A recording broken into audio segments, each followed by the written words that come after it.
Another approach is to see the song as just a literal love poem.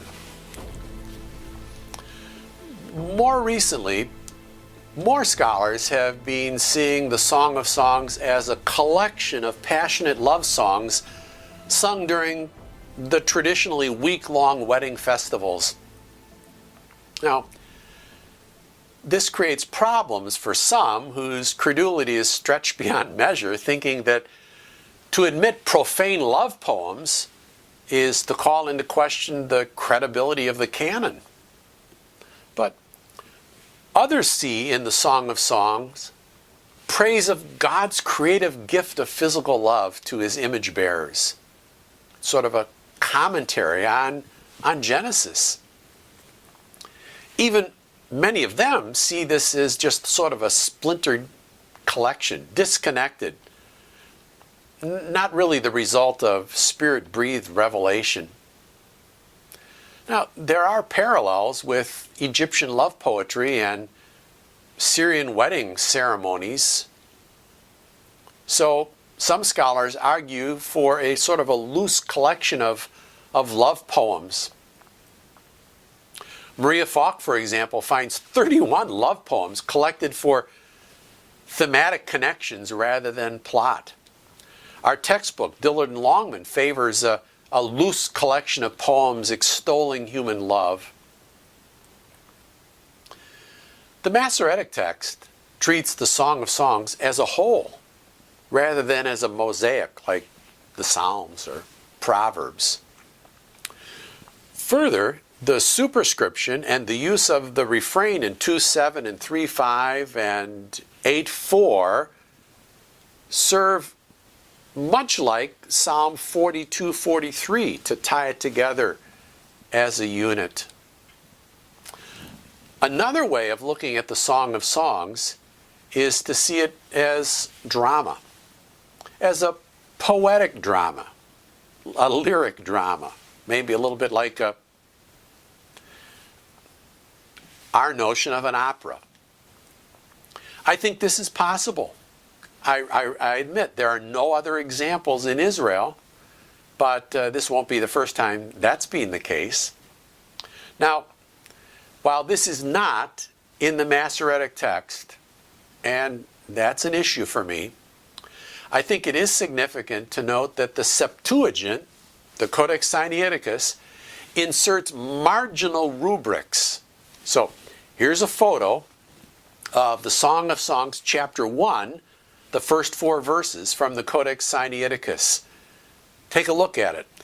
The black is the Greek translation of the Hebrew text, and then the translators use red ink to indicate the rubric that provides a narrative framework and to distribute portions of the song to various voices. So, here's an English translation of the same sample. See, scholars seeing a dramatic presentation suggest really 2 main characters, the king and the woman. Or maybe 3 characters, the king, the woman, and then her betrothed. I think it's important to pay attention to the implied setting of the composition. Calvin Zerfeld observes that while Solomon prayed for and received wisdom, and he spoke hundreds and hundreds of proverbs, and it was commissioned by Yahweh to build the temple, and he was incredibly successful in international trade, the biblical account tells us the rest of the story. There's just an atmosphere of barely bridled lust and power. Pagan values and pagan worship are officially sanctioned. A critical mass appeared not to understand the Yahweh of the covenant. And Yahweh's anointed king was a flesh and bloody sinful man for all his faith. He had a history of maneuvering his Egyptian wife outside the city limits to try to keep Jerusalem holy, at 2 Chronicles 8. The harsh levies that he imposed on God's people and the taxation that he enforced in order to maintain his opulent splendor at court was efficient as much as it was hated. in time. His fondness for horses and strange women led him to debauched idolatry. And you can almost hear the chronicler of 1 Kings 11 weeping at the shocking waste made of Solomon's gifted greatness. Old Solomon was a lascivious old king, and he made God angry, says the scriptures.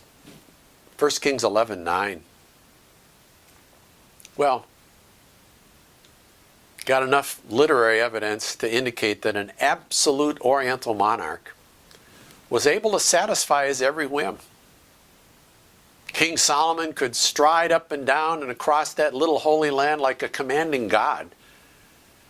And it's in this setting that the story of the greatest song begins. Refrains mark off 4 sections. 1:2, chapter 1, verse 2 to 2:7, and then 2:8 to 3:5, second section, 3:6 to 8:4, and then 8:5 to verse 14. The refrain, I adjure you, O daughters of Jerusalem, by the gazelles or by the hinds of the field, that you will not arouse or awaken my love until she pleases. So, here's an attempt to visualize the story of the song. Act 1, an attractive young woman in love with a shepherd is taken by the king into his harem against her will. Act 2, the Shulamite pines for her betrothed. Act 3, all the king's trappings and clever lines can't shake her love for her betrothed who's looking for her.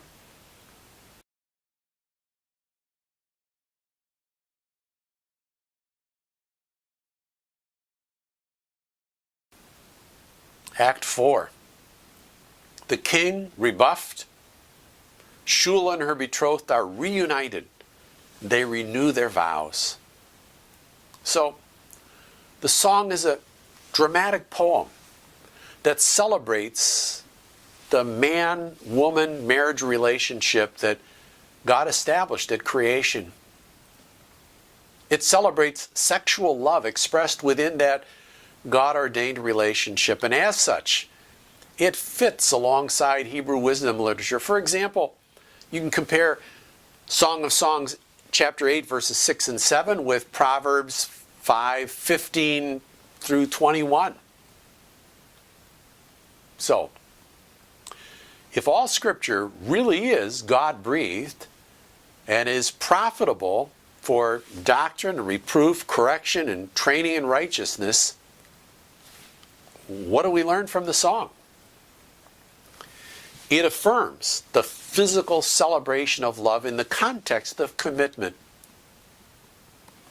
It rejects lust. It affirms spontaneity and mutuality and pleasure.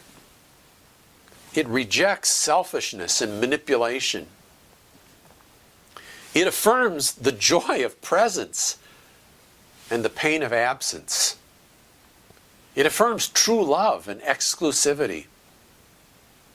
It rejects dissolute passion and promiscuity. It depicts a love that pursues and pursues and pursues. I appreciate Zerfeld's synopsis. He writes, the fear of the Lord is the beginning of blessed love and human communion, sexually too, because humans, by creation, are inescapably body and man or woman, and their bodily passion will find some form of debilitating lust or sanctifying love. So, choose this day which shall be served. Having argued for a dramatic reading, I admit that there are issues. There are difficulties with the characterization, the absence of other examples of drama in Scripture, the fact that the plot's not always crystal clear, and the fact that it does seem like a number of ancient Near Eastern poems, but I put it to you for what it's worth. Think about it. We'll see you in a bit.